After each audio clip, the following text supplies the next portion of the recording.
Hello, Bucks fans. Welcome back to Real Bucks Talk. We are back with another video today, and we're going to discuss the Buccaneers offense and how can they adjust without their star receivers and Mike Evans and Chris Godwin.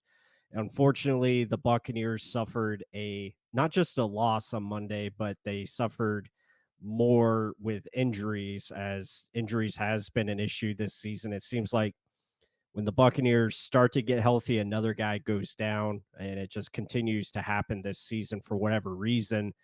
But the Buccaneers lost Mike Evans early in the game Monday night.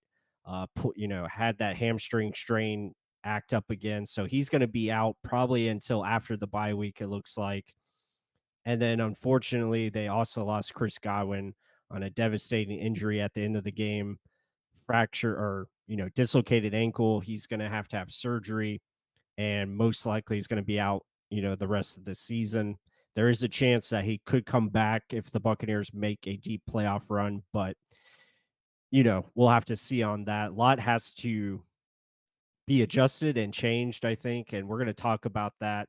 But just looking at the depth chart now, obviously no Mike Evans is in play. You got Jalen McMillan, Trey Palmer, Sterling Shepard, Ryan Miller, Raheem Jarrett probably going to be activated this weekend for the Falcons game. And they'll probably promote Tanner New Canoe as well. I probably pronounced that wrong, but looking at the receivers, those guys are going to have to step up. I think you're going to see probably a shift and really leaning in on the running game that has been effective with the trio of Rashad White, Bucky Irving, Sean Tucker. Those guys are going to have to step up and provide a boost. The good news is the Buccaneers offensive line has been playing better. They're finally back intact. They have the starting five there and had one of their better games Monday night. So hopefully that continues. We'll talk a little bit more on that in just a little bit. But looking at it, I mean, the Buccaneers going to have to adjust. So, you're not going to get the production that you were getting with Chris Godwin and Mike Evans. That's not going to happen. You're going to have to find ways to be creative and understand how these players' strengths can help you. Using Trey Palmer's speed, using Sterling Shepard's quickness underneath. So you're going to have to divide or come up with a new offense pretty much, but keep that scheme still the same of what you're running. So that is going to be a challenge. It's going to be a challenge for sure.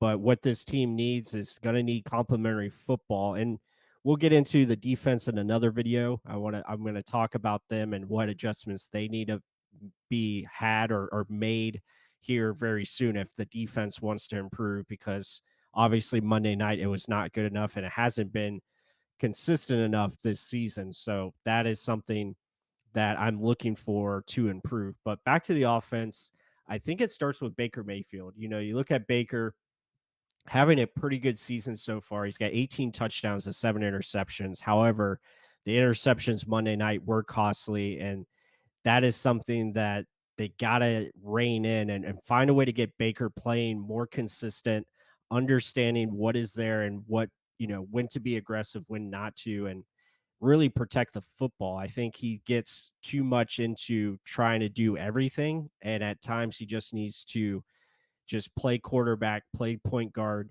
and not try to put everything on his shoulders. And understand, just continue to play within the offense. And I think when he does that, he's at his best. And, perfect example was the Thursday night game against the Falcons. I thought he was doing a pretty good job playing within the offense, taking what was there, and really had a good game. I know only 180 yards, but again, the Buccaneers weren't on the field that much offensively for that game because I think the Falcons pretty much dominated time of possession because they kept moving the ball. Defense was struggling to get them off the field. So if he can do things like that, New Orleans prime example. Even though with the 3 interceptions, that is something we just got to find a way to eliminate those mistakes, especially it's been popping up in the second quarter of the last 2 weeks. So hopefully Baker can get back on track. It's going to be tough without, Mike Evans and Chris Godwin, obviously, but I think it's going to be on him and Liam Cohen to really find a way to get him back playing within the offense. And you see it here reported by Pew Report. Yeah, it just needs to go back to the fundamentals. Offense does not need him to do more than they are asking him, and I completely agree with that. So he's just got to play within the scheme, play within the design of the play, try not to do too much.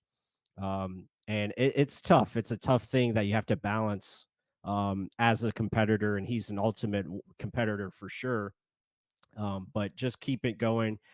Kate Otten, that's a guy we haven't mentioned yet, but again, I think he's one to look for, someone that can step up over the middle of the field, underneath, be that safe blanket option for Baker Mayfield.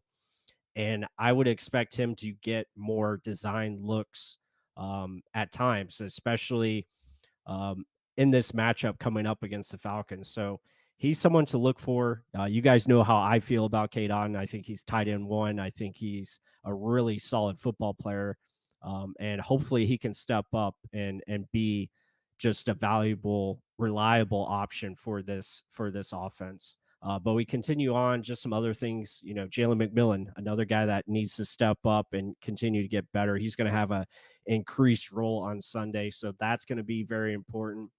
And then lastly, I mentioned it, the offensive line is going to have to continue to play good football. And you see it here. I mean, Graham Barton just moving people, the whole offensive line working as one, I thought was really good. And that's going to have to continue because they're going to have to run the football. They're going to be facing loaded boxes because people are not going to be afraid of the Buccaneers passing attack with the certain star players that are out. So it's going to be important to not only see what they can do being creative with it, but the offensive line, I think, is definitely going to be a key part in keeping this offense afloat until Mike Evans can get back. And, we'll see what happens. But right now, that's how I look at it. It's unfortunate injuries are a part of this, but let us know what you guys think. I hope you guys enjoyed this video. Be sure to hit the like button. What do you think the Buccaneers can do to make those adjustments to get this offense continuing to put up points and put it up more consistently? I think that is going to play a big factor. So, what I'm looking for is Baker Mayfield's going to have to step up, play smart football, and hopefully Liam Cohen can divide and get some contributions from other guys, and they can all step up and play team football. That's what we're looking for. Let's go Bucs. Until the next one.